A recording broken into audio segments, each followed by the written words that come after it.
Hello, I'm Jason Stephenson and welcome to Tiny Daily Kick. So here's a question. Who would you be if you stopped second guessing your first instinct? Now, when I reflected on this, I felt this amazing lightness of being, like total weight dropped from my shoulders. Actually, asking myself this question, it like set me free in an instant. Now, I'm guessing I'm not the only one that sometimes second guesses that gut instinct. And this podcast today is for any of you that find yourself second guessing. Now, when we speak about going from zero to hero, and I spoke about that in the last podcast, this is one of those questions that can begin to help strip away another layer of BS that we've chosen to take on. So let me explain this. When we don't face this, what happens? So could you imagine for a moment if we second guessed our gut instinct every single time, how many opportunities that we would miss out on in life, how much growth we would miss out on, missed relationships, missed love, so much restriction and so less freedom. And the flip side of that is what happens when we do?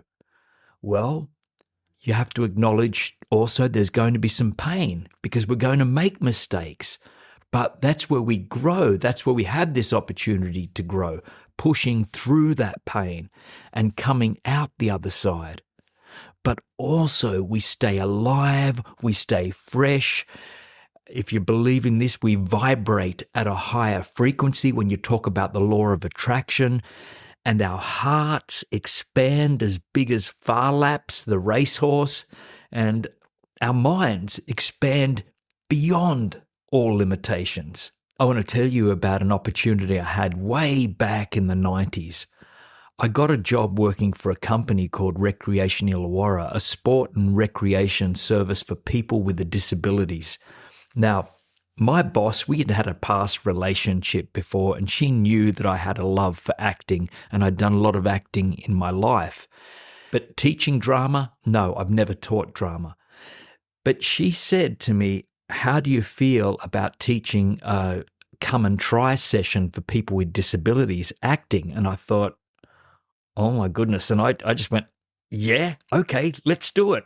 Let's give it a go. I haven't taught it before, but I'm happy to give it a go because I loved it so much. So here I was.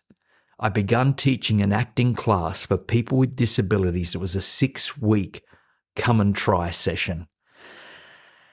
And this was teaching people with sensory disabilities, intellectual disabilities, psychiatric disabilities, the whole works, and a couple of people, able-bodied people, with no disabilities, although sometimes I think we all have a disability of some kind that we need to get over anyway. But they ended up enjoying that 6-week program so much, that come and try session, that after the 6 weeks, they're saying, we want more. Can this go on? We want to. So myself and Wendy at the time, my boss, we had a meeting and I just said, well, I can continue on. Maybe we can work towards an end of year production. And bingo, that is exactly what we did. Altogether Drama Group was formed, and we went on to produce shows that had hundreds of people in the audience year after year after year. We ended up bringing in professional lighting people, sound people, costume makers. It was a wonderful thing, and we had a team of volunteers that helped us year after year.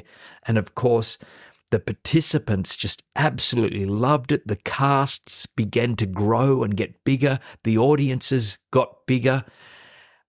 And I'm very happy to say that 6-week come and try session back in 1993 is still continuing to this day on a much grander scale, I might add, because now they have a professional section where the artists in that program actually get paid for each production. that would never have possibly even come to light had I shut that down and said, no, I can't teach. I'm not a teacher. Over. Let's try something else. So, yes, just listening to that gut instinct and just going, let's do it. Why not? 30 years, it's still running. Now, of course, before I said yes, there was that little bit of doubt, like, who am I? Who do I think I am going to be an acting teacher? I've never trained teaching. Yes, there's passion. I have lots of passion for acting, but not teaching. Now, if I would have listened to that, all the joy and happiness the program has brought both participants and audience, thousands of people, and continues to do so today, and the paid jobs today, working in a professional theatre setting. Wow, that would be very sad if that didn't happen. And that saying, jump and the net appear, that comes to my mind because I think that's what eventually I did. Now, maybe you can relate to this in some way, but in a different way. Maybe a program that you jumped into and the journey it took you on. Or maybe the date that you had, an inner knowing to go and you've found the love of your life. Or maybe the interview that you said, let's give this a go. It's turned into your dream job. Or maybe you're even in a transition period now, that's nudging you, where you feel a pull to go a certain direction or not. So that brings me right now to today's tiny daily kick. And it's this. If you trusted your first instinct just 1% more today, what small action would you take before your mind talks you out of it? If you trusted your first instinct just 1% more today, what small action would you take before your mind talks yourself out of it? So for a moment, just close your eyes and take in a breath. And follow where your heart is calling you, what it's calling you to do, and jump and trust and know that the net will appear no matter what happens, and no mistake is a mistake. They're all just learning opportunities. I'm Jason Stephenson. Until next time, imagine boldly, then go out and live it.